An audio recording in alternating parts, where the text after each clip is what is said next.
What's up, professor? Or the entire class. I don't know if we're watching this in class.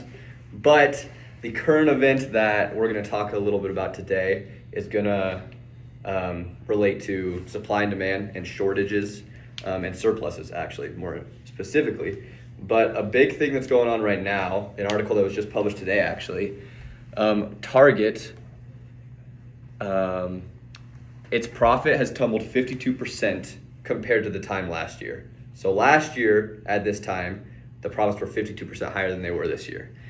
And last year was kind of the height of the pandemic. And the reason for that the profits had tumbled so much, is because so many people were at home and they were ordering big things. The demand for big electronics like TVs and other big electronics went upwards. And so the supply had to accommodate that and also move to the new equilibrium supply. And other big things were like groceries, because people weren't going out because all the places were closed.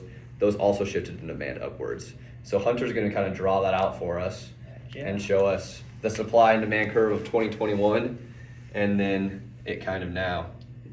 Okay. So this is for 2021. Mm-hmm. So we saw a shift in the demand. Yep. Which changed our equilibrium price here.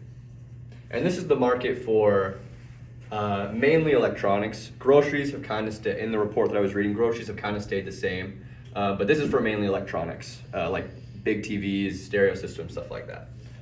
Okay. And then we have seen the change in this year.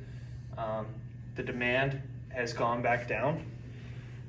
The demand has shifted to the left, but the supply, we have a surplus in the supply. So right there. Okay. Yeah. All right. Now we're going to turn the time over to Seth. Cool. I'm going to add some thoughts here. So basically what we've got here at this very end, as you can see, we're going to have to reduce the price to get rid of the surplus that we're going to have. And so as you have this, it starts to fluctuate up. You're going to go up there. The prices are going to increase a little bit, and you're going to have a greater quantity supplied during the pandemic.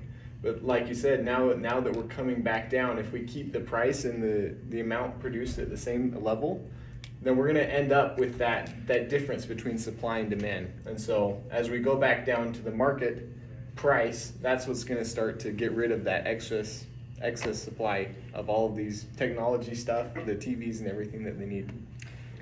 And it's just kind of crazy because while we're showing it for Target, in the article it was saying that Walmart, the profit from last year to this year has dropped 17%. So it's a little big disparity from 52% to 17%. But it just shows the effect of the pandemic and how it was such a big shifter in the demand curve, and now kind of people are suffering from oversupplying because who knew when the pandemic was going to end. So yeah, that's our current event for... Thanks for watching.